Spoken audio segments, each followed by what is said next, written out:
SSLC ಇರಬಹುದು ಅಥವಾ PUC ಇರಬಹುದು, ವಿದ್ಯಾರ್ಥಿ ಜೀವನದ ಪ್ರಮುಖ ಘಟ್ಟ ಅಂತ. ಅದರ ಬಳಿಕ ವಿದ್ಯಾರ್ಥಿ ತೆಗೆದುಕೊಳ್ಳುವಂತಹ ನಿರ್ಧಾರಗಳು ಅವರ ಮುಂದಿನ ಲೈಫ್ಗೆ ಒಂದು ಬುನಾದಿಯನ್ನ ಹಾಕೊಡತ್ತೆ ಅಂತ. ಸರ್, ನನ್ನ ಮೊದಲ ಪ್ರಶ್ನೆ, ಈ ವಿದ್ಯೆ, ಶಿಕ್ಷಣ ಮತ್ತು ಉದ್ಯೋಗ ಇದನ್ನ ನೀವು ಯಾವ ರೀತಿ ವಿಶ್ಲೇಷಣೆ ಮಾಡ್ತೀರಿ ಅಂತ? ಎಲ್ಲ ವಿದ್ಯಾರ್ಥಿಗಳು SSLC ಆದ ತಕ್ಷಣ ಅಂಕ ಗಳಿಸ್ಲಿ, ಹೆಚ್ಚು ಬರ್ಲಿ ಅಥವಾ ಕಡಿಮೆ ಬರ್ಲಿ, ಮುಂದೇನು ಅನ್ನೋ ಪ್ರಶ್ನೆ ಎಲ್ಲ ವಿದ್ಯಾರ್ಥಿಗಳಿಗೆ ಮೂಡುತ್ತೆ. ಸೊ SSLC ಆದ ಬಳಿಕ ಯಾವ ರೀತಿ ಅವರು ಮುಂದಿನ ಹೆಜ್ಜೆಗಳನ್ನ ಇಡಬೇಕಾಗತ್ತೆ ಅಂತ? ಮುಖ್ಯವಾಗಿ SSLC ಪಾಸ್ ಆದ ನಂತರ ವಿದ್ಯಾರ್ಥಿಗಳು 3 ಕೋರ್ಸ್ಗಳನ್ನು ಆಯ್ಕೆ ಮಾಡ್ಕೊಳ್ತಾರೆ. 3 ಕೋರ್ಸ್ಗಳ ಬಗ್ಗೆ ಅರಿವಿರ್ತದೆ. ಯಾವುದಪ್ಪ ಅಂತಂದ್ರೆ ಆರ್ಟ್ಸ್ ಆಗಿರ್ಬೋದು, ಕಾಮರ್ಸ್ ಆಗಿರ್ಬೋದು, ಸೈನ್ಸ್ ಆಗಿರ್ಬೋದು, ನಿಮ್ಗೆ ಅರಿವಿರುತ್ತೆ. ಇದರ ಹೊರತಾಗಿಯೂ ಕೂಡ ಎಲ್ಲ ಕೆಲವು ಕಾರಣಾಂತರಗಳಿಂದ, ಅದು ಪೋಷಕರ ಒತ್ತಡದಿಂದನೋ ಅಥವಾ ನಿಮ್ಮ ಆರ್ಥಿಕ ಪರಿಸ್ಥಿತಿಯಿಂದನೋ ಈ ಕೋರ್ಸ್ಗಳನ್ನ, ಈ ರೆಗ್ಯುಲರ್ ಫಾರ್ಮಲ್ ಕೋರ್ಸ್ಗಳನ್ನ ಕಂಟಿನ್ಯೂ ಮಾಡೋಕ್ಕೆ ಅವಕಾಶ ಇಲ್ಲದೆ ಇದ್ರೆ ನೀವು ಈ ಶಾರ್ಟ್ ಟರ್ಮ್ ಕೋರ್ಸ್, ಕೆಲವು ಶಾರ್ಟ್ ಟರ್ಮ್ ಕೋರ್ಸ್ಗಳಿದಾವೆ, ಅದ್ರ ಬಗ್ಗೆನೂ ನಾನು ಮಾಹಿತಿ ಕೊಡ್ತೀನಿ. ಸೊ ಆ ಶಾರ್ಟ್ ಟರ್ಮ್ ಕೋರ್ಸ್ಗಳಲ್ಲಿ ನಿಮ್ಗೆ ಆಸಕ್ತಿಗೆ ಅನುಗುಣವಾಗಿ ನೀವು ಮಾಡಿದ್ದೇ ಆದಲ್ಲಿ, ಸೊ ಆ ಶಾರ್ಟ್ ಟರ್ಮ್ ಕೋರ್ಸ್ಗಳನ್ನ ಮುಖಾಂತರ ನಿಮ್ಮ ಜೀವನವನ್ನ ರೂಪಿಸ್ಕೋಬಹುದು. 90% ವಿದ್ಯಾರ್ಥಿಗಳು ಪಾಸ್ ಆದ್ರೆ ಅದರಲ್ಲಿ 70% ಈಗ PUCಗೆ ದಾಖಲಾಗ್ತಾರೆ. ಇನ್ನು ಉಳಿದ 20% ವಿದ್ಯಾರ್ಥಿಗಳು ಏನಿದ್ದಾರೆ, ಆ ವಿದ್ಯಾರ್ಥಿಗಳು ತಮ್ಮ ವೃತ್ತಿಯನ್ನ ಕಂಡುಕೊಳ್ಳೋದಕ್ಕೋಸ್ಕರ ಬೇರೆ ಬೇರೆ ಕೋರ್ಸ್ಗಳನ್ನ ಆಯ್ಕೆ ಮಾಡ್ಕೋಬೇಕು ಅನ್ನೋ ಒಂದು ಇಚ್ಛೆ ಇರುತ್ತೆ. ಆದರೆ ಅವರಿಗೆ ಮಾಹಿತಿ ಕೊರತೆ ಇರುತ್ತೆ. ಆ ಮಾಹಿತಿಯನ್ನ ನಾನು ಈಗ ನಿಮ್ಮ ಜೊತೆ ಹಂಚಿಕೊಳ್ಳಲಿಕ್ಕೆ ನಾನು ಇಷ್ಟಪಡ್ತಾ ಇದ್ದೀನಿ. ಈ ಮಾಹಿತಿ ಏನಪ್ಪಾ ಅಂತಂದ್ರೆ, SSLC ಈ ಸೈನ್ಸ್ ಹೊರತಾಗಿ ನೀವು ಇಂಜಿನಿಯರಿಂಗ್ ಫೀಲ್ಡ್ ಅಲ್ಲಿ, ಯಾಕೆಂತಂದ್ರೆ ಅವೆಲ್ಲ ಡಿಪ್ಲೊಮಾ ಕೋರ್ಸ್ಗಳಿದಾವೆ, ITI ಇದಾವೆ. ಸೊ ಇಂಜಿನಿಯರಿಂಗ್ ಫೀಲ್ಡ್ ಅಂತಂದ್ರೆ ITI ಆಗುತ್ತೆ, ಮತ್ತೆ diploma course 1 to 3 years diplomas ಇರ್ತವೆ, ITI 2 years ITI ಕೋರ್ಸ್ ಇರುತ್ತೆ. ಈ ಕೋರ್ಸ್ಗಳಲ್ಲಿ ನಿಮ್ಮ ಇಚ್ಛೆಗೆ ಅನುಗುಣವಾಗಿ ಅಥವಾ ನಿಮ್ಮ ಆಸಕ್ತಿಗೆ ಅನುಗುಣವಾಗಿ ಆಯ್ಕೆ ಮಾಡಿಕೊಂಡಲ್ಲಿ ಸೊ ನಿಮ್ಮ ಜೀವನವನ್ನು ಕೂಡ ಉತ್ತಮ ರೀತಿಯಲ್ಲಿ ರೂಪಿಸ್ಕೋಬಹುದು ಅಂತ ಅನಿಸುತ್ತೆ. ಸೊ ಈಗ ITIಗೆ ಬಂತ ಅಂದಾಗ ITನಲ್ಲಿ ಬಹಳಷ್ಟು ಕೋರ್ಸ್ಗಳಿದಾವೆ.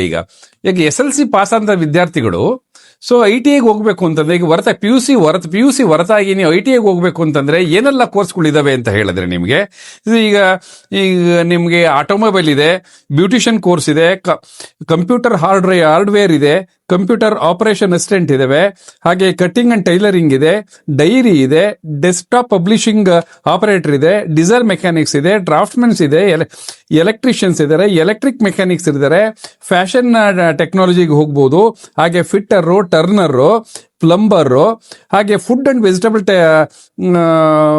ಪ್ರೊಕ್ಯೂರಿಂಗ್ ಟೆಕ್ನಾಲಜಿ ಇದೆ, ಹಾಗೆ ಫುಡ್ ಪ್ರೊಡಕ್ಷನ್ ಟೆಕ್ನಾಲಜಿ ಇದೆ, ಫ್ರಂಟ್ ಆಫೀಸ್ ಅಸಿಸ್ಟೆಂಟ್ ಇದೆ, health safety and environment technology ಇದೆ, ಹಾರ್ಟಿಕಲ್ಚರ್ ಇದೆ, ಹಾಸ್ಪಿಟಲ್ ಹೌಸ್ ಮೇಂಟೆನೆನ್ಸ್ ಇದೆ, ಹಾಗೆ ಹಾಸ್ಪಿಟಲ್ ಮ್ಯಾನೇಜ್ಮೆಂಟ್ ಕೋರ್ಸ್ಗಳು ಇದಾವೆ. ಇವೆಷ್ಟೆಲ್ಲ ಕೋರ್ಸ್ಗಳು PUC ಹೊರತಾಗಿರುವಂತಹ ಕೋರ್ಸ್ಗಳು ITI ಲೆವೆಲ್ ಅಲ್ಲಿ. ಇದು 1 or 2 years ಕೋರ್ಸ್ ಅಂತ ಕೋರ್ಸ್ಗಳು. ಈ ಕೋರ್ಸ್ಗಳಿಗೆ ಹೋಗಿದ್ದಾದಲ್ಲಿ ನಿಮ್ಮ ಆಸಕ್ತಿಗೆ ನೀವು ಇದರಲ್ಲಿ ಸ್ಕಿಲ್ ಅನ್ನ ಡೆವಲಪ್ ಮಾಡ್ಕೊಂಡ್ರೆ ಸೊ ನಿಮ್ಮ ಜೀವನವನ್ನ ರೂಪಿಸ್ಕೋಬಹುದು ಅಂತ. ಸೊ ಇದ್ರ ಹೊರತಾಗಿ SSLC ಪಾಸ್ ಅಂತ ವಿದ್ಯಾರ್ಥಿಗಳು ಕೆಲವು ಡಿಪ್ಲೊಮಾ ಕೋರ್ಸ್ಗಳು ಇದಾವೆ. ಡಿಪ್ಲೊಮಾ ಕೋರ್ಸ್ಗಳು ಯಾವುದಪ್ಪ ಅಂತ ಹೇಳಿದ್ರೆ, ಈಗ ನಿಮ್ಮ ಅದರಲ್ಲೂ ಬಂದಾಗ ನಾನು 2 ರೀತಿಯಲ್ಲಿ ಹೇಳ್ಬೋದು. ಒಂದು, ನೀವು ಏನಾದರೂ ತಾಂತ್ರಿಕತೆಯಲ್ಲಿ ನೈಪುಣ್ಯತೆ ಅಥವಾ ಆಸಕ್ತಿ ಹೊಂದಿದ್ರೆ, ಟೆಕ್ನಿಕಲ್ ಆಸಕ್ತಿ ಹೊಂದಿದ್ರೆ ಸೊ ನೀವು ಟೆಕ್ನಿಕಲ್ ಹೋಗ್ಬೋದು. ಏನಪ್ಪ, ಈಗ ಏರೋನಾಟಿಕಲ್ ಇದೆ, ಹಾಗೆ ಅಗ್ರಿಕಲ್ಚರ್ ಟೆಕ್ನಾಲಜಿ ಇದೆ, ಹಾಗೆ ನಿಮಗೆ ಬಯೋಟೆಕ್ನಾಲಜಿ ಇದೆ, ಮತ್ತೆ ಬಯೋಮೆಡಿಕಲ್ ಇದೆ, ಸಿವಿಲ್ ಇದೆ, ಮೆಕ್ಯಾನಿಕಲ್ ಇದೆ, ಹಾಗೆ ಕಂಪ್ಯೂಟರ್ ಸೈನ್ಸ್ ಇದೆ, ಎಲೆಕ್ಟ್ರಾನಿಕ್ಸ್ ಇದೆ, ಈಗ ಆರ್ಟಿಫಿಷಿಯಲ್ ಇಂಟೆಲಿಜೆನ್ಸ್ ಇದೆ, MI ಇದೆ, ಮೆಷಿನ್ ಲರ್ನಿಂಗ್ ಇದೆ, ಹಾಗೆ ರೊಬ್ಯಾಟಿಕ್ಸ್ ಟೆಕ್ನಾಲಜಿ ಇದೆ. ಇವೆಲ್ಲ ಹೊಸ ಟೆಕ್ನಾಲಜಿಗಳ ಕೋರ್ಸಸ್ ಈಗ ಡಿಪ್ಲೊಮಾ ಕೋರ್ಸ್ ಅಲ್ಲೂ ಕೂಡ ಇಂಟ್ರೊಡ್ಯೂಸ್ ಆಗಿದ್ದಾವೆ. ಈಗ ನಿಮ್ಗೆ ಆಸಕ್ತಿ ಇದ್ರೆ ಟೆಕ್ನಿಕಲ್ ಇದಕ್ಕೆ ಹೋಗ್ಬೋದು.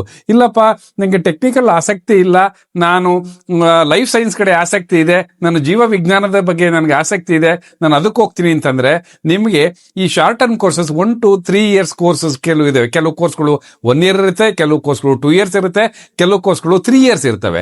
ಈ ಕೋರ್ಸ್ಗಳನ್ನು ನಾನು ಹೇಳುವಂತ ಕೋರ್ಸ್ಗಳು ಯಾವ್ದಪ್ಪ ಅಂತ ಹೇಳಿದ್ರೆ, ಇದು ಪ್ಯಾರಾಮೆಡಿಕಲ್ ಕೋರ್ಸ್ಗಳು. ಈ ಪ್ಯಾರಾಮೆಡಿಕಲ್ ಕೋರ್ಸ್ ಎಲ್ಲ ಆಸಕ್ತಿ ವಿದ್ಯಾರ್ಥಿಗಳೇನ ಇದ್ರೆ ನಿಮಗೆ ನೀವು ಆಯ್ಕೆ ಮಾಡ್ಕೋಬಹುದು. ಯಾವ್ದಪ್ಪ ಅಂತಂದ್ರೆ MLT ಮೆಡಿಕಲ್ ಲ್ಯಾಬ್ ಟೆಕ್ನಿಷಿಯನ್ಸ್, ಹಾಗೆ medical x ray technician, medical record maintenance technology, ಹಾಗೆ ಆಪರೇಷನ್ ಥಿಯೇಟರ್ ಟೆಕ್ನಾಲಜಿ, ಹಾಗೆ dialysis technology, blood bank maintenance technology, ಹಾಗೆ ECG technology, health and sanitary regulation technology. So ಮತ್ತೆ ಇಷ್ಟು ಈ ಲೈಫ್ ಸೈನ್ಸ್ಗೆ ಸಂಬಂಧಪಟ್ಟಂತ ಈ ಡಿಪ್ಲೊಮಾ ಕೋರ್ಸ್ಗಳು. ಈ ಡಿಪ್ಲೊಮಾ ನೀವು ಯಾರು PUC ಓದಕ್ಕಾಗಲ್ಲ ಅಂತ ಸಂದರ್ಭದಲ್ಲಿ, ಇಲ್ಲ ನಾನು PUC ಮಾಡಿ ಡಿಗ್ರಿ ಮಾಡಿ ನಂತರ ನನಗೆ ಕೆಲಸ ಸಿಕ್ಕೋದ್ ಬದಲು ಈಗ 1 ವರ್ಷ 2 ವರ್ಷದಲ್ಲಿ ನಾನು ಇದನ್ನು ಓದಿ ನಾನು ಕೆಲಸ ತಗೋಬಹುದು ಅನ್ನೋದಿದ್ರೆ ಖಂಡಿತ ಇದು ನೀವು ಈ ಕಡೆ ಮನಸ್ಸು ಮಾಡಬಹುದು. ಸ್ಕಿಲ್ಗಳು ಅಪ್ಡೇಟ್ ಆಗ್ಬೇಕು ಅಥವಾ ನಾವು ಅಪ್ಡೇಟ್ ಆಗ್ತಾ ಹೋಗ್ಬೇಕು ಅಂತ. ಸೊ ಹೆಚ್ಚಿನ ವಿದ್ಯಾರ್ಥಿಗಳು ಆಫ್ಟರ್ SSLC ಏನ್ ಥಿಂಕ್ ಮಾಡ್ತಾರೆ, ನಮಗಿರುವಂತಹ ಆಯ್ಕೆಗಳು ಕಾಮರ್ಸ್ ಇರಬಹುದು, ಸೈನ್ಸ್, ಆರ್ಟ್ಸ್ ಇಷ್ಟೇ ಅಂತ ಅನ್ಕೊಳ್ತಾರೆ. ಆದ್ರೆ ಇದರ ಹೊರತಾಗಿಯೂ ಕೂಡ ಅತ್ಯುತ್ತಮ ಅವಕಾಶಗಳಿರುತ್ತೆ. ಅದ್ರ ಕಡೆ ಗಮನ ಕೊಡೋರು ತುಂಬಾ ಕಡಿಮೆ. ಅಂಥವ್ರಿಗೆ ಯಾವ ರೀತಿ ಸಲಹೆಗಳನ್ನ ನಮ್ಮ ಕಾಲದಲ್ಲಿ ಆ ಹೈಸ್ಕೂಲ್ ಅಂತ ಬಂದಾಗ 8th ಸ್ಟ್ಯಾಂಡರ್ಡ್ ಬಂದಾಗ ಆವಾಗಲೇ ನಾವು 9th ಅಷ್ಟರಲ್ಲಿ ಆಪ್ಷನಲ್ಸ್ ಅಂತ ತಗೋಬೇಕಾಯ್ತು. PCM, PCB ಅಥವಾ ಕಾಮರ್ಸು, CBZ ಇಂಥದ್ದೆಲ್ಲ ಬದಲಾವಣೆ ಮಾಡ್ಕೋಬೇಕಾಯ್ತು. ಅವನಿಗೆ ಬೆಂಗಳೂರಿಂದ ಟ್ರೈನ್ ಹೊರಡತ್ರಿ, ಆ ಹೊರಡೋದು ಯಶವಂತಪುರ ಕಡೆ ಹೊರಡುತ್ತಾ ಅಥವಾ ಬಳ್ಳಾರಿ ಕಡೆ ಹೊರಡುತ್ತಾ ಅಥವಾ ಮಡ್ರಾಸ್ ಕಡೆ ಹೊರಡುತ್ತಾ, ಆ ತಿರುವು ಅನ್ನೋದು ಇಂಪಾರ್ಟೆಂಟು ಆ 8th ಸ್ಟ್ಯಾಂಡರ್ಡ್ ಲೆವೆಲ್ನಲ್ಲಿ. ಅವರು ಆ ಹುಡುಗರು ಆ ಟೈಮಲ್ಲಿ ಅವರಿಗೆ ಅಂದ್ರೆ 8th ಸ್ಟ್ಯಾಂಡರ್ಡ್ ಬಂದಾಗ ಅವನ 12ರಿಂದ 13 ವಯಸ್ಸಾಗಿರುತ್ತೆ.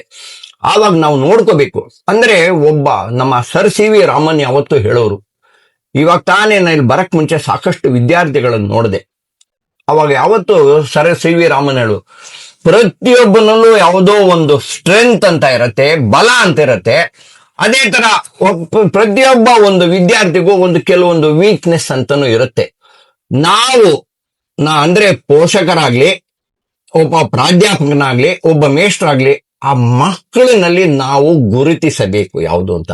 ಈಗ ಫೈನ್ ಆರ್ಟ್ಸ್ ಅಂತ ಇರ್ತದೆ ಅವ್ರಿಗೆ. ಫೈನ್ ಆರ್ಟ್ಸ್ ಅಂತಂದ್ರೆ ಈಗ ಫೈನ್ ಆರ್ಟ್ಸ್ ಅಲ್ಲಿ ಪೇಂಟಿಂಗ್ ಇರ್ತದೆ, ಹಾಗೆ ಪರ್ಫಾರ್ಮಿಂಗ್ ಆರ್ಟ್ಸ್ ಇರ್ತದೆ, ಪ್ಲೇ ರೈಟಿಂಗ್ ಇರ್ತದೆ, ಹಾಗೆ ಅದು ಸ್ಕ್ರಿಪ್ಟ್ ರೈಟಿಂಗ್ ಅಂತ ಕರಿತೀವಿ. ಸ್ಕ್ರಿಪ್ಟ್ ರೈಟಿಂಗ್ ಅಂತ ಈ ಪ್ಲೇ ರೈಟಿಂಗು, ಹಾಗೆ ಈ fine arts, creative acting, creative technology, ಹಾಗೆ ನಿಮಗೆ ಈ ಜ್ಯುವೆಲರಿ ಟೆಕ್ನಾಲಜಿ. ಈಗ ಜ್ಯುವೆಲರಿ ಶಾಪ್ಸ್ಗಳಿಗೆಲ್ಲ ಒಂದು ಫ್ಯಾಷನಬಲ್ ಆಗಿ ಬರ್ತಾ ಇದೆ. ಇಡೀ ಪ್ರಪಂಚದಲ್ಲಿ, ಇಡೀ ನಮ್ಮ ದೇಶದಲ್ಲಿ ಬಹಳ ಅದಕ್ಕೆ ವಿಪುಲವಾದಂಥ ಅವಕಾಶಗಳಿದ್ದಾವೆ. ಆ ಜ್ಯುವೆಲರಿ ಟೆಕ್ನಾಲಜಿನಲ್ಲಿ ಮಾಡಿದ್ರೆ ನೀವು ಅದು ಹೋಗ್ಬೋದು. ಹಾಗೆ ಡಿಸೈನಿಂಗ್ ಇದೆ. ಹಾಗೆ ಮತ್ತೆ ಈ SSLC ಪಾಸ್ ನಂತರ ವಿದ್ಯಾರ್ಥಿಗಳಿಗೆ ಕೆಲವು CAD ಪ್ರೋಗ್ರಾಮ್ ಮಾಡಿದ್ದಾರೆ ಇದಕ್ಕೆ. ಸೊ CAD ಅಂತಂದ್ರೆ ಡ್ರಾಯಿಂಗ್ ಬೈ ಯೂಸಿಂಗ್ ಕಂಪ್ಯೂಟರ್ಸ್ ಅಲ್ಲಿ. ಸೊ ಅದನ್ನ ಮಾಡ್ಕೊಂಡ್ರೆ ನಿಮ್ಗೆ ವಿಪುಲವಾದಂಥ ಅವಕಾಶಗಳಿದ್ದಾವೆ. ಇಷ್ಟು ನಿಮಗೆ ಯಾವುದು PUC ರೆಗ್ಯುಲರ್ PUC ಹೊರತಾಗಿ ಹೋಗ್ಬೋದು. ಇದರ ಜೊತೆಗೆ ಇಲ್ಲ ನಾನು ಇದಕ್ಕೆ ಹೋಗ್ತೀನಿ, ನಾನು ಬೇರೆ ಈ ಕಾರ್ಪೊರೇಟ್ ಲೈನಲ್ಲಿ ನನಗೆ ಆಸಕ್ತಿ ಇದೆ ಅಂತ ಹೇಳಿದ್ರೆ ಅದನ್ನ BPO ಲೈನ್ಗೂ ನೀವು BPOಗೂ ಹೋಗ್ಬೋದು. That's called the common careers ಅಂತ ಕರಿತೀವಿ. ಅಂದ್ರೆ ಸಾಮಾನ್ಯವಾದಂಥ ನಿಮಗೆ ಸಾಮಾನ್ಯವಾಗಿ ಸಿಗುವಂಥದ್ದು ಅಂತ ಅವಕಾಶಗಳು ಜಾಸ್ತಿ ಇರುವಂತ ಒಂದು ಫೀಲ್ಡ್ ವಿಭಾಗ ಅದು. ಅದ್ರಲ್ಲಿ ಯಾವ್ದಪ್ಪ ಅಂತ ಅಂದ್ರೆ ನಿಮ್ಗೆ BPO ಹೋಗ್ಬೋದು, ಹಾಗೆ ನಿಮ್ಗೆ ಕಂಪ್ಯೂಟರ್ ಅಪ್ಲಿಕೇಶನ್ಸ್ ಅಲ್ಲಿ ನೋಡ್ಕೋಬಹುದು, ಹಾಗೆ ಹೋಟೆಲ್ ಮ್ಯಾನೇಜ್ಮೆಂಟ್ಗೂ ಹೋಗ್ಬೋದು, industrial relationship and personal management ಅಂತ ಕೋರ್ಸ್ಗಳಿದೆ, ಅದನ್ನು ಮಾಡ್ಕೋಬಹುದು. ಇದು ಎಲ್ಲ 2 to 3 years ಕೋರ್ಸು. ಹಾಗೆ ಟ್ರಾವೆಲ್ ಅಂಡ್ ಟೂರಿಸಂ, ಇದು ಬಹಳ ಇಂಪಾರ್ಟೆಂಟ್. ಇತ್ತೀಚಿನ ದಿನಗಳಲ್ಲಿ ಬಹಳ ನಮ್ಮ ಜನಗಳು ಎಕ್ಸ್ಪ್ಲೋರ್ ಮಾಡ್ತಾರೆ. ಅದನ್ನ ಸರಿಯಾದ ರೀತಿನಲ್ಲಿ ಟೆಕ್ನಿಕಲ್ ಆಗಿ ನೀವು ಇದನ್ನ ಅವರಿಗೆ ಗೈಡ್ ಮಾಡೋದಕ್ಕೆ ಒಂದು ಕೋರ್ಸ್ಗಳು ಡಿಸೈನ್ ಮಾಡಿದ್ದಾರೆ. ಸೊ ಈ ಕೋರ್ಸ್ಗಳಲ್ಲಿ ಟ್ರಾವೆಲ್ ಅಂಡ್ ಟೂರಿಸಂ, ಸೊ ನಿಜವಾಗ್ಲೂ ಈ ಕೋರ್ಸ್ಗಳು ಬಹಳ ಉತ್ತಮವಾಗುತ್ತೆ. ನಿಮ್ಗೆ ಆಸಕ್ತಿಗೆ ಅನುಗುಣವಾಗಿ ಇಷ್ಟು ಕೋರ್ಸ್ಗಳನ್ನ ನೀವು ಆಯ್ಕೆ ಮಾಡ್ಕೋಬಹುದು. ವಿದ್ಯಾರ್ಥಿಗೆ ವಿದ್ಯಾರ್ಹತೆಯ ಜೊತೆಗೆ ಸ್ಕಿಲ್ ಗಳನ್ನ ಕೂಡ ಡೆವಲಪ್ ಮಾಡ್ಕೊಳ್ಳುವಂತ ಅವಶ್ಯಕತೆ ತುಂಬಾ ಇದೆ ಇವತ್ತಿನ ಸಿಚುವೇಶನ್ಗೆ ಅಂತ. ಇವತ್ತು ಕೂಡ ಕೌಶಲ್ಯ ಅಭಿವೃದ್ಧಿಗೆ ಸಂಬಂಧಪಟ್ಟಂತೆ ಸಾಕಷ್ಟು ಕೋರ್ಸ್ಗಳಿದೆ. ಆಫ್ಟರ್ SSLC ಇರಬಹುದು ಅಥವಾ PUC ಇರಬಹುದು. ನಿಮ್ಮ ಪ್ರಕಾರ ಯಾವ ಕೋರ್ಸ್ಗಳೆಲ್ಲ ಉತ್ತಮ ಅಂತ? ನೋಡಿ, ನಾವು ಕೆಲಸದಲ್ಲಿದ್ದವರು ನಾನು ಅದ್ ಬರಲ್ಲ, ನಾ ಅದು ಕಲಿಯಲ್ಲ ಅಂದ್ರೆ ಹೋಗಯ್ಯ ನಿಮ್ಮ ಮನೆಗೆ ಅಂತ ಹೇಳ್ತಾರೆ ಅಷ್ಟೇ. ಕೇಳ್ಕತಮ್ ಡೋಲ್ ಬಜಾ ಹೋಗು ಅಂತ ಹೇಳ್ತಾರೆ. ನಾವು ಅದಕ್ಕೆ ಏನು ಒಂದು ಅಳವಡಿಕೆ ಮಾಡ್ತಾರೋ, ಇಂಪ್ಲಿಮೆಂಟೇಷನ್ ಮಾಡ್ತಾರೋ, ಅವರೇನ್ ಪ್ರಾಜೆಕ್ಟ್ ತಗೊಳ್ತಾರ, ಸಂಸ್ಥೆ ಏನು ಮಾಡತ್ತೆ, ಅದಕ್ಕೆ ಏನು ಸಾಧಕತೆ ನಾನು ಮಾಡಬೇಕು, ಅದನ್ನ ನಾನು ಸಾಧನ ಅಂತ ತಿಳ್ಕೊಂಡು ನಾನು ಕಲಿತ್ಕೋಬೇಕು. ರೆಗ್ಯುಲರ್ ಕೋರ್ಸ್ ಯಾವ್ದಪ್ಪ ಅಂತಂದ್ರೆ, ಸೊ ಒಂದು ಕಾಮರ್ಸ್ ಫೀಲ್ಡ್ ಇದೆ, ಸೈನ್ಸ್ ಫೀಲ್ಡ್ ಇದೆ, ಹಾಗೆ ಆರ್ಟ್ಸ್ ಫೀಲ್ಡ್ ಇದೆ. ಸೊ ಈಗ ಸೈನ್ಸ್ ಫೀಲ್ಡ್ ಬಂದಾಗ ವಿದ್ಯಾರ್ಥಿಗಳು ಸೊ ಮುಖ್ಯವಾಗಿ ಎಲ್ಲರ ಪೋಷಕರ ಈಗ ನಾವು ನಮ್ಮ ಮಗ ಇಂಜಿನಿಯರ್ ಆಗಬೇಕು, ಡಾಕ್ಟರ್ ಆಗಬೇಕು ಅನ್ನೋ ಒಂದು ಆಸೆ ಇರುತ್ತೆ, ಇಲ್ಲ ಒಂದು ಅಗ್ರಿಕಲ್ಚರಿಸ್ಟ್ ಆಗಬೇಕು, ಅಥವಾ ನಲ್ಲಿ ಒಂದು ಡೈರಿ ಟೆಕ್ನಾಲಜಿ ಮೇಂಟೈನ್ ಮಾಡಬೇಕು, ಅಥವಾ ಇನ್ನೊಂದು ಡೆಂಟಿಸ್ಟ್ ಆಗಬೇಕು, ಸೊ ಹಾಗೆ ಏನು ಆಯುಷ್ ಡಾಕ್ಟರ್ ಆಗಬೇಕು, ಅಥವಾ ಇನ್ನು ಉನ್ನತ ಶಿಕ್ಷಣವನ್ನ ಪಡೆಯಬೇಕು ಅನ್ನೋ ಪೇರೆಂಟ್ಸ್ ಆಸೆನೇ ಇರುತ್ತದೆ, ವಿದ್ಯಾರ್ಥಿಗಳಿಗೂ ಆಸೆ ಇರುತ್ತೆ ಅಥವಾ ಆಸಕ್ತಿ ಇರುತ್ತೆ. ಅಂತ ವಿದ್ಯಾರ್ಥಿಗಳು ವಿಜ್ಞಾನ ವಿಭಾಗನ ಆಯ್ಕೆ ಮಾಡ್ಕೊಳ್ಳಿ. ವಿಜ್ಞಾನ ವಿಭಾಗ ಆಯ್ಕೆ ಮಾಡ್ಕೊಂಡಾಗ ವಿಜ್ಞಾನದಲ್ಲಿ ನಿಮಗೆ ಸೊ ಏನು ಸ್ಟ್ರೀಮ್ಸ್ ಇರ್ತವೆ, ಈಗ 3 ಸ್ಟ್ರೀಮ್ ಇರುತ್ತೆ. PCMB ಇರುತ್ತೆ, PCM ಇರುತ್ತೆ, PCB ಇರುತ್ತೆ, PCMS ಇರುತ್ತೆ ಕಂಪ್ಯೂಟರ್ ಸೈನ್ಸ್, PCME ಇರುತ್ತೆ ಎಲೆಕ್ಟ್ರಾನಿಕ್ಸ್ ಇರುತ್ತೆ.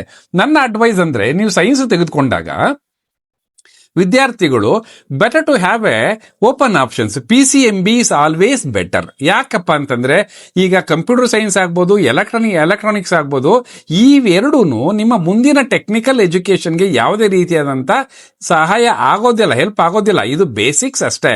ಸೊ ನೀವು ಇವೆರಡ ಈಗಲೇ ಆಯ್ಕೆ ಮಾಡ್ಕೊಂಡ್ಬಿಟ್ರೆ ವಿದ್ಯಾರ್ಥಿಗಳ ಮನಸ್ಸಿನಲ್ಲಿ ಈಗ ನಿಮ್ಮ ಮನಸ್ಸಲ್ಲಿ ಏನಿರುತ್ತೆ, ಇನ್ನು ಫ್ಲೂಯಿಡ್ ಸ್ಟೇಟ್ ಇರುತ್ತೆ. ನನ್ನ ಮಾರ್ಕ್ಸ್ ನೋಡಿಕೊಂಡು ಮುಂದಿನ ನಾನು ಕೋರ್ಸ್ ನಿರ್ಧಾರ ಮಾಡ್ತೀನಿ ಅನ್ನೋ ವಿದ್ಯಾರ್ಥಿಗಳ ಸಂಖ್ಯೆನೇ ಜಾಸ್ತಿ ಇರುತ್ತೆ. ಅಂತ ಸಂದರ್ಭದಲ್ಲಿ ನೀವು ಎಲೆಕ್ಟ್ರಾನಿಕ್ಸ್ ತಗೊಂಡ್ಬಿಟ್ಟು 2 ವರ್ಷದ ನಂತರ ನಿಮಗೆ ಬಯಾಲಜಿ ಕಡೆ ಇಂಟ್ರೆಸ್ಟ್ ಜಾಸ್ತಿ, ಒಲವು ಜಾಸ್ತಿ ಆದ್ರೆ ಅವಾಗ ನೀವು ಬಯಾಲಜಿ ಓದೋದಕ್ಕೆ ಆಗೋದಿಲ್ಲ. ಹಾಗಾಗಿ ಓಪನ್ ಆಪ್ಷನ್ ಇಟ್ಕೊಳ್ಳಿ. PCMB is always better. PCMB ತಗೊಂಡ್ರೆ ನೀವು ಕಂಪ್ಯೂಟರ್ ಸೈನ್ಸ್ಗೂ ಹೋಗ್ಬೋದು, ನೀವು ಇಂಜಿನಿಯರಿಂಗ್ ಹೋಗ್ಬೋದು, ಮೆಡಿಕಲ್ಗೂ ಹೋಗ್ಬೋದು, ನೀವು ಎಲ್ಲಾ ಕೋರ್ಸ್ಗಳಿಗೂ ಹೋಗ್ಬೋದು. ಇದು ನಮ್ಮ ಜನರಲ್ ಅಂದ್ರೆ ಸಾಮಾನ್ಯ ಅಭಿಪ್ರಾಯ, ಮತ್ತೆ ಎಲ್ಲ ವಿದ್ಯಾರ್ಥಿಗಳು ತೆಗೆದುಕೊಳ್ಳುವಂಥದ್ದು. CET ಮುಖಾಂತರ ಸೊ ನೀವು ಇಂಜಿನಿಯರಿಂಗ್ ಆಯ್ಕೆ ಮಾಡ್ಕೋಬೇಕು. ಹಾಗೆ ನೀವು ಬಯಾಲಜಿ ಆಸಕ್ತಿ ಇದ್ರೆ ನೀಟ್ ಆಯ್ಕೆ ಮಾಡ್ಕೊಂಡು ನೀಟ್ ಪರೀಕ್ಷೆ ಬರೆದು ಮೆಡಿಕಲ್ಗೆ ಹೋಗ್ಬೇಕು, ಡೆಂಟಲ್ಗೆ ಹೋಗ್ಬೇಕು, ಆಯುಷ್ ಕೋರ್ಸ್ಗೆ ಹೋಗ್ತೀರಾ. ಈಗ ಇಂಜಿನಿಯರಿಂಗ್ ಹೋಗ್ಬೇಕು ಅಂತಂದಾಗ ಇಂಜಿನಿಯರಿಂಗ್ ಬಹಳಷ್ಟು ಸ್ಟ್ರೀಮ್ಗಳು ಇರ್ತವೆ. ನಿಮ್ಮ ಆಸಕ್ತಿಗನುಗುಣವಾಗಿ ನಿಮ್ಮ ಸ್ಟ್ರೀಮ್ಗಳನ್ನ ಆಯ್ಕೆ ಮಾಡ್ಕೊಳ್ಳಿ. ಇವಾಗ ಕೆಲವೆಲ್ಲ ವಿದ್ಯಾರ್ಥಿಗಳೆಲ್ಲ ಮನಸ್ಸಲ್ಲಿ ಹೆಂಗಿರುತ್ತಪ್ಪ ಅಂದ್ರೆ ಇವಾಗೆಲ್ಲ ಒಂದು ಟ್ರೆಂಡ್ ಇದೆ, ಒಂದು ಆರ್ಟಿಫಿಷಿಯಲ್ ಇಂಟೆಲಿಜೆನ್ಸ್ ಬಂದ್ಬಿಟ್ಟಿದೆ, ಮೆಷಿನ್ ಲರ್ನಿಂಗ್ ಬಂದ್ಬಿಟ್ಟಿದೆ, ಮತ್ತೆ ರೊಬೊಟಿಕ್ಸ್ ಬಂದ್ಬಿಟ್ಟಿದೆ. ಸೊ ಅದೇ ನಮ್ಮ ಮುಂದಿನ ಸಾಮ್ರಾಜ್ಯ. ಸೊ ನಾವು ಅದನ್ನ ತಗೊಂಡ್ಬಿಟ್ರೆ ಹೇಗೆ ಅಂತ ಎಲ್ಲರೂ ಮುಗಿ ಬೀಳ್ತಾ ಇದ್ದಾರೆ. ಸೊ ಈ ಯಾವುದೇ ಕೋರ್ಸ್ಗಳು ಮಾನವ ನಿರ್ಮಿತ ಕೋರ್ಸ್ಗಳು, ಇವು ಮಾನವನೇ ಮಾಡಿರೋದು, ಮಾನವನ ಸಹಾಯ ಬೇಕೇ ಬೇಕು. ಸೊ ಹಾಗಾಗಿ ಯಾವುದೇ ಕಾರಣಕ್ಕೂ ನೀವು ಇದನ್ನ ಓದ್ಬಿಟ್ರೆ ಇದನ್ನ ಓದೋದು ಮಾತ್ರ ಕೆಲಸ ಸಿಗುತ್ತೆ, ಬೇರೆದು ಓದಿದ್ರೆ ಕೆಲಸ ಸಿಗಲ್ಲ ಅನ್ನೋ ಬಗ್ಗೆ ಬೇಡ. ಸೊ ಯಾವ ಕೋರ್ಸ್ ಓದಿದ್ರು ಕೂಡ ಸ್ಕಿಲ್ ಡೆವಲಪ್ ಮಾಡ್ಕೊಂಡಿದ್ರೆ ಖಂಡಿತ ಕೆಲಸ ಸಿಗುತ್ತೆ. ಇನ್ನು ವಿದ್ಯಾರ್ಥಿಗಳು ಕೂಡ PUC ಇರ್ಬೋದು ಅಥವಾ SSLC ಇರ್ಬೋದು, ಅದರಲ್ಲಿ ತಮ್ಮ ಮುಂದಿನ ಆಯ್ಕೆಗಳನ್ನ ಮಾಡ್ಕೊಳ್ಳುವ ಮುಂಚೆ ಅವರೊಂದಷ್ಟು ತಯಾರಿಗಳನ್ನ ಮಾಡ್ಕೊಳ್ಬೇಕಾಗತ್ತೆ. ಈ ತಯಾರಿಗಳು ಯಾವಾಗಿಂದ ಆರಂಭ ಆಗ್ಬೇಕು ಮತ್ತೆ ಯಾವ ರೀತಿ ತಯಾರಿಗಳಾಗಬೇಕು ಅಂತ? ಸೊ ಕಾಮರ್ಸ್ ತೆಗೆದುಕೊಂಡ್ರೆ ನೀವು BBA ಮಾಡ್ಬೋದು, BBM ಮಾಡ್ಬೋದು, ಬ್ಯಾಚುಲರ್ ಆಫ್ ಮ್ಯಾನೇಜ್ಮೆಂಟ್ ಸ್ಟಡೀಸ್ ಮಾಡ್ಬೋದು, BMS ಅಂತ ಕರಿತೀವಿ. ಹಾಗೆ ನೀವು ಇಂಟಿಗ್ರೇಟೆಡ್ CA ಮಾಡ್ಬೋದು, ಸೊ ICW ಮಾಡ್ಬೋದು, ಚಾರ್ಟೆಡ್ ಅಂಡ್ ಫೈನಾನ್ಷಿಯಲ್ ಅಸಿಸ್ಟೆಂಟ್ ಕೋರ್ಸ್ಗಳನ್ನ ಮಾಡಬಹುದು. ಈಗ ಬಹಳಷ್ಟು ಆಲ್ ಓವರ್ ಇಂಡಿಯಾದಲ್ಲಿ ಈ ಫೈನಾನ್ಷಿಯಲ್ ಕೋರ್ಸಸ್ಗಳು ಬಹಳಷ್ಟು ಇದಾವೆ. ಇದರ ಹೊರತಾಗಿ ಕೂಡ ಈ ಕಾಮನ್ ಕೋರ್ಸ್ಗಳು ಕೂಡ ನಾವು ಕಾಮನ್ ಅಂದ್ರೆ ಈ ಕಾಮರ್ಸ್ ವಿದ್ಯಾರ್ಥಿಗಳು ಈ ಕಾಮನ್ ಕೋರ್ಸ್ಗಳಿಗೂ ಹೋಗ್ಬೋದು. ಈ ಕಾಮನ್ ಕೋರ್ಸ್ಗಳಂದ್ರೆ ಏನಿರ್ಬೋದು, ನಿಮಗೆ ಈ BPED ಇರ್ಬೋದು, MSW ಇರ್ಬೋದು. MSWಗೂ ಕೂಡ ನೀವು ಕಾಮರ್ಸ್ನವರು ಹೋಗ್ಬೋದು, ಈ ಆರ್ಟ್ಸ್ನವರು ಹೋಗ್ಬೋದು, ಕಾಮರ್ಸ್ನವರು ಹೋಗ್ಬೋದು, ಸೈನ್ಸ್ನವರು ಹೋಗ್ಬೋದು. ಹೊರತಾಗಿ ಈಗ ಕಾಮರ್ಸ್ ಮಾಡ್ಬಿಟ್ಟಿದ್ದೀನಪ್ಪ, ನನಗೆ ಮಾಸ್ಟರ್ ಡಿಗ್ರಿನಲ್ಲಿ ನನಗೆ ಇದು ಮಾಸ್ಟರ್ ಇನ್ ಸೋಷಿಯಲ್ ವರ್ಕಲ್ಲಿ ಇಂಟ್ರೆಸ್ಟ್ ಇದೆ ಅಂತಂದ್ರೆ yes you can go for that. Basics degree ನೀವೇನು ಮಾಡಿದ್ರು ಸೊ ಅದಕ್ಕೆ ಈಗ ಒಂದು ಅವೆನ್ಯೂ ಇದೆ.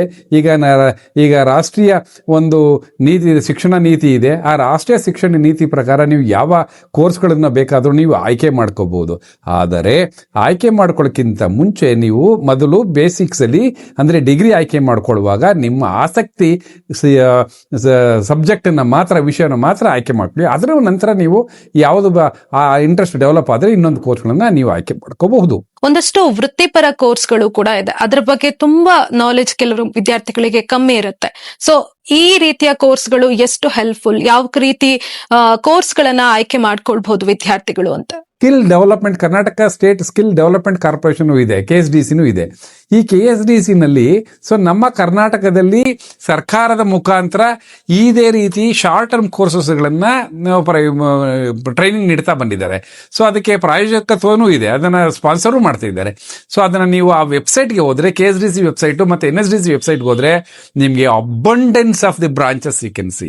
ಬಹಳಷ್ಟು ಬ್ರಾಂಚ್ಗಳಿದೆ. ನಿಮ್ಮ ಆಸಕ್ತಿಗೆ ಅನುಗುಣವಾಗಿ ಮತ್ತೆ ನಿಮ್ಮ ಮನೆಗೆ ಹತ್ರನೋ ಅಥವಾ ನಿಮ್ಮ ಪೇರೆಂಟ್ಸ್ಗೆ ಅನುಕೂಲ ನೋಡಿಕೊಂಡು you can join that course and you can excel. So ಈಗ ಓದಂಥ ವಿದ್ಯಾರ್ಥಿಗಳಲ್ಲಿ 95% ವಿದ್ಯಾರ್ಥಿ 5% ಈಗ ಒಂದು 7 ಕೋಟಿ ಜನ ಇದ್ದಾರೆ ಅಂತ ಹೇಳಿದ್ರೆ ಸರ್ಕಾರಿ ನೌಕರರು ಇರೋದೇ 2.5 ಲಕ್ಷ 3 ಲಕ್ಷ ಸರ್ಕಾರಿ ನೌಕರಿ ಸಿಗ್ಬೋದು. ಉಳಿದಂಥವ್ರು ಎಷ್ಟು ಬರ್ತದೆ? 95-96%. So they are depending on the private job. ಈ ಪ್ರೈವೇಟ್ ಜಾಬಲ್ಲಿ ಇರಬೇಕು ಅಂತಂದ್ರೆ ನೀವು ಕೌಶಲ್ಯನ ಡೆವಲಪ್ ಮಾಡ್ಕೋಬೇಕು, ಸ್ಕಿಲ್ನ ಡೆವಲಪ್ ಮಾಡ್ಕೋಬೇಕು. ನೀವು ಯಾವುದೇ ಫೀಲ್ಡ್ಗೆ ಹೋಗ್ಲಿ ಸ್ಕಿಲ್ನ ಡೆವಲಪ್ ಮಾಡ್ಕೊಳ್ಳಿ. ಈಗ ಒಬ್ಬ ಟೀಚರ್ ಆಗಬೇಕು ಅಂದರೆ ಸೊ ಆ ಸ್ಕಿಲ್ ಇಲ್ಲ ಅಂತಂದರೆ ಆ ಟೀಚರ್ ಆಗುವಂಥ ಸ್ಟೂಡೆಂಟ್ಸ್ಗೆ ರೀಚ್ ಆಗಲಿಲ್ಲ ಅಂತಂದರೆ students will reject the teacher. ಹಾಗೆ ಯಾವುದೇ ಇನ್ನೊಂದು ಫೀಲ್ಡ್ಗೆ ಹೋಗಲಿ, ಇಂಜಿನಿಯರ್ ಆಗಲಿ, ಆ ಇಂಜಿನಿಯರು ಅವನ ಟೆಕ್ನಾಲಜಿನ ಅಪ್ಲೈ ಮಾಡದೆ, ಅಪ್ಡೇಟ್ ಮಾಡದೆ, ಸೊ ಸುಮ್ಮನೆ ಏನೋ ಓದಿದ್ದೀನಿ ಫಸ್ಟ್ ರ್ಯಾಂಕ್ ಹೋಲ್ಡರ್ ಅಂತ ಹೋದರೆ definitely it will not work out, will be rejected. ಹಾಗೆ ಸೊ ಇದು ನಾನು ಹೇಳ್ತಾ ಇದ್ದೀನಿ, ಯಾವುದೇ ಫೀಲ್ಡಲ್ಲಿ ಹೋದ್ರೂ ಸ್ಕಿಲ್ ಡೆವಲಪ್ ಮಾಡಿಕೊಂಡು ನೀವು ಅದರಿಂದ ಮುಂದೆ ಬನ್ನಿ. ಇವತ್ತಿನ ಕಾಲಘಟ್ಟದಲ್ಲಿ ಕಮ್ಯುನಿಕೇಶನ್ ಸ್ಕಿಲ್ಸ್ ತುಂಬಾ ಇಂಪಾರ್ಟೆಂಟ್ ಆಗುತ್ತೆ. ಒಂದು ಸಂವಹನ ಹೇಗಿರುತ್ತೆ ಅನ್ನೋದು ಮುಖ್ಯ ಆಗುತ್ತೆ. ಸೊ ಯಾವ ರೀತಿ ಸಂವಹನ ಕೌಶಲ್ಯಗಳನ್ನ ವಿದ್ಯಾರ್ಥಿಗಳು ಬೆಳೆಸ್ಕೊಳ್ಬೇಕಾಗತ್ತೆ ಅಂತ? ಎಷ್ಟೋ ಜನಕ್ಕೆ ಜ್ಞಾನ ಇರುತ್ತೆ, ಬುದ್ಧಿ ಇರುತ್ತೆ, ಹೇಗೆ ಹೇಳಕ್ ಬರಲ್ಲ. ಎಷ್ಟೋ ಜನಕ್ಕೆ ಹೇಳಕ್ ಬರುತ್ತೆ, ಅವರಿಗೆ ಕ್ವಾಲಿಫಿಕೇಶನ್ ಇರಲ್ಲ. ಎರಡೂ ಇದ್ದವರಿಗೆ ಅವರಿಗೆ ಎಕ್ಸ್ಪ್ರೆಷನ್ನೇ ಬರಲ್ಲ. ನೋಡಿ, ಕಮ್ಯುನಿಕೇಶನ್ ಅನ್ನೋದು ತುಂಬಾ ಇಂಪಾರ್ಟೆಂಟ್. ನಾನು ಒಬ್ಬ ಫಿಸಿಕ್ಸ್ ಆಮೇಲೆ ಇಂಜಿನಿಯರಿಂಗ್ ವಿದ್ಯಾರ್ಥಿ ಆಗಿ ಅದನ್ನು ಹೇಳ್ತೀನಿ. ಇಂಜಿನಿಯರಿಂಗ್ ಅಂತ ಹೇಳ್ಬಿಟ್ಟು ಯಾವ್ದಾದ್ರು ಒಂದು ತಾಂತ್ರಿಕ ಶಿಕ್ಷಣ ಕಳಿಸಿದ್ರೆ ಫಸ್ಟ್ ಅವ್ರಿಗೆ ಏನ್ ಆಗುತ್ತೆ, ಅವ್ರದ್ದು ಡ್ರಾಯಿಂಗ್ ಬೋರ್ಡ್ ಕೊಡೋರು. ಆ ಇಂಜಿನಿಯರಿಂಗ್ ಅಂತ ಹೇಳ್ತಾ drawing is the language of engineering ಅಂತ ಹೇಳೋರು. ತುಂಬಾ ಚೆನ್ನಾಗಿದೆ. Drawing is the language of engineering. ಆ ಡ್ರಾಯಿಂಗ್ ಒಂದು ಬರೆದ್ರೆ ಒಬ್ಬ ಮೇಸ್ತ್ರಿ, ಒಬ್ಬ ಕಾಂಟ್ರಾಕ್ಟರು, ಒಬ್ಬ ಆರ್ಕಿಟೆಕ್ಟು, ಒಬ್ಬ ಇಂಜಿನಿಯರು ಬರೀ ಅದನ್ನ ನೋಡ್ಕೊಂಡು ಆ ಬಿಲ್ಡಿಂಗ್ ಹೆಂಗ್ ಬರುತ್ತೆ, ಆ ಒಂದು ಸಭಾಂಗಣ ಹೆಂಗಿರ್ಬೋದು ಅಂತ ಬರೀ ಆ ಡ್ರಾಯಿಂಗ್ ಅನ್ನೇ ನೋಡ್ಬಿಟ್ಟು ಕಲ್ತ್ಕೊಳ್ಳೋರು. ರೀಡಿಂಗು, ರೈಟಿಂಗು, ಅರ್ಥಮೆಟಿಕ್ಸ್ ಅಂತ ಹೇಳೋರು. ರೀಡಿಂಗ್ ಯಾಕೆ ಬೇಕೇ ಬಂದ್ರೆ, ಓದೋದ್ ಅಭ್ಯಾಸ ಇಟ್ಕೊಂಡ್ರೆ ಅವಾಗ ನಾವು ಹೇಗೆ ಬ್ಯಾಟ್ರಿ ಚಾರ್ಜ್ ಮಾಡ್ತೀವಿ, ಡೈಲಿ ಓದ್ತಾ ನಮ್ಗೆ ಆಟೋಮೆಟಿಕ್ ಆಗಿ ರೀಚಾರ್ಜ್ ಆಗ್ತದೆ. ರೀಡಿಂಗ್ ಬೇಕು. ರೈಟಿಂಗ್ ಯಾಕೆ ಬೇಕು ಅಂದ್ರೆ, ನಾನು ಓದಿದ್ದನ್ನ ನಾನು ಪೆನ್ನಿಂದ ಪೇಪರ್ ಕನೆಕ್ಟ್ ಮಾಡಿದೆ, ಅದು ಹೇಳ್ತಾರೆ hand to the heart to the head ಅಂತ 3ಕ್ಕೂ ಕನೆಕ್ಟ್ ಆಗುತ್ತೆ. ಸ್ಪೆಸಿಫಿಕ್ ಅಂತ ಹೇಳಿದ್ರೆ, ನಾನು ಮಾಸ್ಟರ್ಸ್ನ ನಾನು ಬೇರೆ ದೇಶದಲ್ಲೇ ಮಾಡಬೇಕು. ಬೇರೆ ದೇಶದಲ್ಲಿ ಮಾಡಿದ್ರೆ ನನ್ನ ಸ್ಕೋಪ್ ಹೇಗಿರುತ್ತೆ, ಅಲ್ಲಿ ನಾನು ಮಾಡಿದಾಗ ಇಡೀ ಪ್ರಪಂಚಕ್ಕೆ ನಾನು ಫಿಟ್ ಆಗ್ತೀನಿ ಅನ್ನೋ ಭಾವನೆ ಇರುತ್ತೆ. Yes, always knowledge gaining is always better, positive side. ಅದು ಮಾಡಿ ಡಿಗ್ರಿ ಮಾಡಿ ನೀವು ಯಾವುದೇ ದೇಶದಲ್ಲಿ ಹೋಗಿ ನೀವು ಮಾಸ್ಟರ್ಸ್ನ ಮಾಡ್ಬೋದು. ಅದಕ್ಕೆ ಒಂದು ಪರೀಕ್ಷೆ ಅಂತ ಇರುತ್ತೆ. ಇಲ್ಲಿ ಪರೀಕ್ಷೆ ಇರುತ್ತೆ, ಕೆಲವು ದೇಶಗಳಲ್ಲಿ ಪರೀಕ್ಷೆ ಇರುತ್ತದೆ, ಈ ಕೆಲವು ದೇಶಗಳಲ್ಲಿ ಪರೀಕ್ಷೆ ಇಲ್ಲ, ಮಾರ್ಕ್ಸ್ ಆಧಾರದ ಮೇಲೆ ಮಾಡ್ತಾರೆ. ಲ್ಯಾಂಗ್ವೇಜ್ ಟೆಸ್ಟ್ ಅಂತ ಇರುತ್ತೆ, ಲ್ಯಾಂಗ್ವೇಜ್ ಎಕ್ಸಾಮ್ ಇರುತ್ತೆ. ಅದನ್ನು ಪಾಸ್ ಮಾಡಿಕೊಂಡು ನೀವು ಮಾಸ್ಟರ್ಸ್ಗೆ ಹೋಗಬೇಕು. ಇಲ್ಲೇ ಮಾಸ್ಟರ್ಸ್ ಮಾಡಿ ನೀವು ಬೇರೆ ದೇಶದಲ್ಲಿ ಮಾಸ್ಟರ್ಸ್ ಮಾಡ್ತೀವಿ ಅಂತಂದರೆ ಇಲ್ಲಿ ಮಾಸ್ಟರ್ಸ್ಗೆ ಅಲ್ಲಿ ವ್ಯಾಲ್ಯೂ ಇರೋದಿಲ್ಲ. ಸೊ ಇಲ್ಲಿ ಗ್ರಾಜ್ಯುಯೇಟ್ ಮಾಡಿಕೊಂಡು ಅಲ್ಲಿ ಮಾಸ್ಟರ್ಸ್ ಮಾಡಬಹುದು. ಇಲ್ಲಿ ಆಲ್ರೆಡಿ ಮಾಸ್ಟರ್ಸ್ ಇದ್ರೆ again you have to do masters there itself. ಹಾಗಾಗಿ instead of wasting 2 years here, better to go for master degree. ಹೊರಗಡೆ ಮಾಡಬೇಕು ಅನ್ನೋದಿದ್ರೆ ಹೊರಗಡೆ ಮಾಡ್ಕೊಳ್ಳಿ, ಅವಕಾಶಗಳಿದ್ರೆ ಹೊರಗಡೆ ಮಾಡ್ಕೊಳ್ಳಿ. US ಮಾಡ್ಬೋದು, ಜರ್ಮನಿಲಿ ಮಾಡ್ಬೋದು, UK ಮಾಡ್ಬೋದು, ನೀವು ಯಾವುದೇ ಕಂಟ್ರಿಗಳಲ್ಲಿ ಮಾಡ್ಕೋಬೋದು. ಆದರೆ ಮಾಡಬೇಕಾದ್ರೆ ಅದರದ್ದೇ ಆದಂಥ ಒಂದು ರೀತಿ ನಿಯಮಗಳಿರ್ತವೆ. ಒಂದು ಎಕ್ಸಾಮ್ಸ್ ಇರುತ್ತೆ, GRE ಅಂತ ಇರುತ್ತೆ, ಟೋಫೆಲ್ ಇರುತ್ತೆ, ಐಲೆಟ್ ಅಂತ ಎಕ್ಸಾಮ್ ಇರುತ್ತೆ, ಲ್ಯಾಂಗ್ವೇಜ್ ಟೆಸ್ಟ್. ಅವೆಲ್ಲ ಇದು ನಮ್ಮ GRE ಆಪ್ಟಿಟ್ಯೂಡ್ ಟೆಸ್ಟ್ ಇರುತ್ತೆ. ಇವೆಲ್ಲವನ್ನು ಪರೀಕ್ಷೆಯಲ್ಲಿ ಪಾಸ್ ಮಾಡಿಕೊಂಡು ಮಾಡಿದ್ರೆ you will get a good seat in good university. ಆಯ್ಕೆ ಮಾಡ್ಕೊಳ್ಳುವಾಗ ಒಳ್ಳೆ ಯೂನಿವರ್ಸಿಟಿನ ಆಯ್ಕೆ ಮಾಡ್ಕೊಳ್ಳಿ. AI ಸಂಬಂಧಪಟ್ಟಂತಹ ಕೋರ್ಸ್ಗಳನ್ನ ಮಾಡಿದ್ರೆ ಮಾತ್ರ ನಮಗೊಂದಷ್ಟು ಅವಕಾಶಗಳಿದೆ ಅನ್ನೋ ಕಲ್ಪನೆ ಒಂದಷ್ಟು ವಿದ್ಯಾರ್ಥಿಗಳಲ್ಲಿದೆ. AI ಹೊರತಾಗಿಯೂ ಕೂಡ ಸಾಕಷ್ಟು ಅವಕಾಶಗಳಿದೆ. ಯಾವ ರೀತಿ ಅವಕಾಶಗಳಿದೆ, ಹಾಗೆ AI ಕೋರ್ಸ್ಗಳ ಮೂಲಕ ಮುಂದೆ ಯಾವ ರೀತಿ ಅವಕಾಶಗಳನ್ನ ಗಿಟ್ಟಿಸ್ಕೊಳ್ಬಹುದು ಅಂತ. ಮಕ್ಕಳಿಗೆ 4ನೇ ಕ್ಲಾಸ್ 5ನೇ ಕ್ಲಾಸ್ ಇಂದ ಅವರಿಗೆ ಟೆಕ್ನಾಲಜಿ, ವರ್ಚುವಲ್, ವೆಬಿನಾರು, ಆನ್ಲೈನ್ ಅವ್ರು ತಯಾರಾಗ್ಬಿಟ್ರು. ನಾವು ಆತರ ತಯಾರಾಗಿಲ್ಲ. ಯಾರು ಗೊತ್ತಿರೋ ಕೆಲಸ ಮಾಡಿಸ್ಕೊಂಡ್ರೆ ಮುಗಿದೋಯ್ತು. ಅವಳು 5 ನಿಮಿಷಕ್ಕೆ ನಂಗೆ ಆ PPT ಮಾಡಿಕೊಟ್ಟು ನಾನು ಆ ಕ್ಲಾಸಲ್ಲಿ ಹೋಗಿ ಹೇಳಿದೆ. ನಾ ಅದಕ್ಕೆ ಹೇಳುದು, ಕಲಿಕೆಗೆ ಕೊನೆ ಇಲ್ಲ. ನಾವು ಕಲಿಬೇಕು, ಇನ್ನೊಬ್ರು ಕಲಿಸ್ಬೇಕು, ಇನ್ನೊಬ್ರು ಕಲ್ತಿದ್ದಾರ ನಾವು ಕಲ್ತ್ಕೋಬೇಕು ಅಂತ ಹೇಳ್ತೀನಿ. ಪ್ರೆಸೆಂಟ್ ಟ್ರೆಂಡ್ ಅಲ್ಲಿ ನಮ್ಮ ಎಲ್ಲ ವಿದ್ಯಾರ್ಥಿಗಳಿಗೆ ಒಂದು ಆರ್ಟಿಫಿಷಿಯಲ್ ಇಂಟೆಲಿಜೆನ್ಸ್ ಬಗ್ಗೆ ಬಹಳಷ್ಟು ಒಂದು ಹುಮ್ಮಸ್ಸು, ಉತ್ಸಾಹ, ಮತ್ತೆ ಎಲ್ಲಿ ಸಿಗುತ್ತೆ, ನನಗೆ ಅದು ಮಾಡಿಬಿಟ್ರೆ ಕೆಲಸ ಬೇಗ ಸಿಗುತ್ತೆ ಅನ್ನೋ ಒಂದು ಇರುತ್ತೆ. ಎಸ್, ಅದು ಶೂರ್, ಇವತ್ತಿನ ಪರಿಸ್ಥಿತಿಗೆ ಆಗತ್ತೆ. ಇನ್ನೂ 10 ವರ್ಷ, 15 ವರ್ಷ, 20 ವರ್ಷ ಇದಿರುತ್ತೆ, ಮುಂದೆನೂ ಇರುತ್ತೆ. ಮುಂದೆ ಇದ್ರೂ ಇದನ್ನ ಮನುಷ್ಯನ ರೀಪ್ಲೇಸ್ ಮಾಡಲ್ಲ, ಆ ಭಯ ಬೇಡ. ಇದನ್ನ ಕೋರ್ಸ್ಗಳನ್ನ ನೀವು ಮಾಡ್ಕೋಬಹುದು. ಈ ಕೋರ್ಸ್ಗಳನ್ನ ಕರ್ನಾಟಕ ಸರ್ಕಾರದಲ್ಲೂ ಇಂಟ್ರೊಡ್ಯೂಸ್ ಮಾಡಿದ್ದಾರೆ, ಕೇಂದ್ರ ಸರ್ಕಾರದಲ್ಲೂ ಉಚಿತವಾಗಿ ಪ್ರೋಗ್ರಾಮ್ ಅನ್ನ ಸರ್ಟಿಫೈಡ್ ಕೋರ್ಸ್ಗಳನ್ನ ಮಾಡ್ತಿದ್ದಾರೆ. ಆ ಸರ್ಟಿಫೈಡ್ ಕೋರ್ಸ್ ಅಲ್ಲಿ ಯುವ ಎಐ ಅಂತ ಒಂದು ಸ್ಕೀಮ್ ಇದೆ, ಭಾರತ ಸರ್ಕಾರದ ಯುವ ಎಐ ಅಂತ. ಆ ಯುವ ಎಐ ಅಲ್ಲಿ ಈಗಿನ ಆರ್ಟಿಫಿಷಿಯಲ್ ಇಂಟೆಲಿಜೆನ್ಸ್ ಮತ್ತೆ ಮೆಷಿನ್ ಲರ್ನಿಂಗ್ ಹಾಗೆ ರೋಬೋಟಿಕ್ಸ್ ಬಗ್ಗೆ ಸಂಪೂರ್ಣವಾದಂಥ ಮಾಹಿತಿಯನ್ನ ಸರ್ಟಿಫೈಡ್ ಕೋರ್ಸ್ ಆಗಿ ಈಗ 6 months ಇಂದ 2 years ಕೋರ್ಸ್ ತನಕ ಒಂದು ಕೋರ್ಸ್ನ ಡಿಸೈನ್ ಮಾಡಿದ್ದಾರೆ. ಆ ಕೋರ್ಸ್ಗಳಲ್ಲಿ ನೀವು ಆಸಕ್ತಿ ಇದ್ರೆ ಎಷ್ಟು ಬೇಕಾದರೂ ನೀವು ಕಲ್ತ್ಕೋಬಹುದು. ಅದನ್ನ ದಯವಿಟ್ಟು ಈ ವೆಬ್ಸೈಟ್ಗೆ ಹೋಗಿ, ಯುವ ಎಐ ವೆಬ್ಸೈಟ್ಗೆ ಹೋಗಿ, ಭಾರತ ಸರ್ಕಾರದ್ದು ಇದು ಸ್ಪಾನ್ಸರ್ಡ್ ಸ್ಕೀಮ್ ಕೋರ್ಸ್ಗಳಿದು. ಉಚಿತವಾಗಿ ಟ್ರೈನಿಂಗ್ ಕೊಡ್ತಾರೆ. ಹಾಗೆ ನಾವು ಕರ್ನಾಟಕದಲ್ಲೂ ಕೂಡ ಇದನ್ನ ಈ ಕನ್ನಡದಲ್ಲೂ ಕೂಡ ಈ ಸ್ಕಿಲ್ನ ಡೆವಲಪ್ ಮಾಡ್ಕೊಳ್ಳೋದಕ್ಕೋಸ್ಕರ ಈ ಎಐ ಅನ್ನ ಒಂದು ಕೋರ್ಸ್ಗಳನ್ನ ಡಿಸೈನ್ ಮಾಡಿ ಟ್ರೈನಿಂಗ್ ಮಾಡ್ತಾ ಇದ್ದಾರೆ. ಸೊ ನೀವು ಆಲ್ರೆಡಿ ಎಂಪ್ಲಾಯ್ ಆಗಿದ್ರು ಅಥವಾ ನೀವು ಎಂಪ್ಲಾಯ್ ಹೋಗ್ಬೇಕು ಅನ್ನೋದಿದ್ರು ಅಥವಾ ಬೇರೆ ಕೋರ್ಸ್ ಓದ್ತಾ ಇದ್ರು ಕೂಡ ಯು ಕ್ಯಾನ್ ಡೂ ದಿಸ್. ಇದನ್ನ ಯೂಸ್ ಮಾಡ್ಕೊಳ್ಳಿ. ಅದು ಸ್ವಯಂ ಪೋರ್ಟಲ್ ಅಂತಿದೆ. ಇದು ಪೈಥಾನ್, ಮೆಷಿನ್ ಲರ್ನಿಂಗ್ ಮತ್ತೆ ಡೇಟಾ ಸೈನ್ಸ್ ಬಗ್ಗೆ ಮಾಹಿತಿ ಕೊಡುತ್ತೆ. ಹಾಗೆ ಇವೆಲ್ಲ ಕೋರ್ಸ್ಗಳು ಕೂಡ ಒಂದು ಸರ್ಟಿಫೈಡ್ ಕೋರ್ಸ್ ಆಗಿರುತ್ತೆ. ಸರ್ಕಾರ ನೀಡುವಂತ ಪ್ರಮಾಣ ಪತ್ರಗಳು ಇವು. ಈ ಪ್ರಮಾಣ ಪತ್ರ ಇಟ್ಕೊಂಡ್ರೆ ಸೊ ನೀವು ಯಾವ ಸಂಸ್ಥೆಗೆ ಹೋದ್ರೂ ಕೂಡ ಅದು ವ್ಯಾಲಿಡ್ ಆಗುತ್ತೆ. ಸೊ ಹಾಗೆ ವಿದ್ಯಾರ್ಥಿಗಳೇ, ಈ ಎಐನಲ್ಲಿ ತಗೊಳ್ಳುವಾಗ ಕರ್ನಾಟಕದಲ್ಲೂ ಇದೆ, ನಮ್ಮ ಕನ್ನಡದಲ್ಲೂ ಕನ್ನಡದಲ್ಲೂ ಇದೆ. ಕೌಶಲ್ಯ ಎಐ ಅಂದ್ರೆ ಆರ್ಟಿಫಿಷಿಯಲ್ ಇಂಟೆಲಿಜೆನ್ಸ್. ಇದು ನಮ್ಮ ಕೌಶಲ್ಯನ ವೃದ್ಧಿ ಮಾಡ್ಕೋಬೇಕು ಮತ್ತೆ ನಮ್ಮ ಬುದ್ಧಿಮತ್ತೆಯನ್ನ ಹೆಚ್ಚಿಗೆ ಮಾಡ್ಕೊಳ್ಳೋಂಥ ಕೋರ್ಸ್ಗಳಷ್ಟೇ. ಸೊ ನೀವು ವಿದ್ಯಾರ್ಥಿಗಳೇ, ನೀವು ಯಾವ್ದಾದ್ರು ಕೋರ್ಸ್ ತಗೊಳ್ಳಿ, ನಿಮ್ಮ ಆಸಕ್ತಿ, ನಾನು ಹೇಳಿದೆ, ನಿಮ್ಮ ಆಸಕ್ತಿಗೆ ಅನುಗುಣವಾಗಿ ನೀವು ಕೋರ್ಸ್ ತೆಗೆದುಕೊಳ್ಳಿ. ಆದರೆ ಆ ಕೋರ್ಸನ್ನ ಕಂಪ್ಲೀಟ್ ಮಾಡಿ, ಆ ಕೋರ್ಸನ್ನು ಕಂಪ್ಲೀಟ್ ಮಾಡಿದ ನಂತರ ಸರ್ಟಿಫಿಕೇಟ್ ತಗೊಳ್ಳಿ. ನೀವು ಅರ್ಧಕ್ಕೆ ಬಿಟ್ಟಿದ್ದಾದ್ರೆ ನೀವು ಎಲ್ಲೂ ಸಲ್ಲೋದಿಲ್ಲ. ಯಾವ ಕೋರ್ಸ್ ಮಾಡಿದ್ರೂ ನಿಮ್ಗೆ ಸಲ್ಲೋದಿಲ್ಲ. ಹಾಗಾಗಿ ಯಾವುದೇ ಒಂದು ಕೋರ್ಸ್ ಆಗಲಿ, ಅದು ಡಿಗ್ರಿ ಕೋರ್ಸ್ ಆಗಲಿ, ಡಿಪ್ಲೊಮಾ ಕೋರ್ಸ್ ಆಗಲಿ, ITI ಆಗಲಿ, ಕಂಪ್ಲೀಟ್ ದಿ ಕೋರ್ಸ್ ವಿತ್ ನಿಮ್ಮ ಒಂದು ಝೀಲು, ಪ್ಯಾಷನ್ ಇಟ್ಕೊಂಡು ಕಂಪ್ಲೀಟ್ ಮಾಡಿ. Definitely job will get a job. Job will come to you. You should not search is job. Job should come to you. ಯಾವಾಗ? If you have a skill, yes, that will come to you. If you don't have skill, you have to go with that.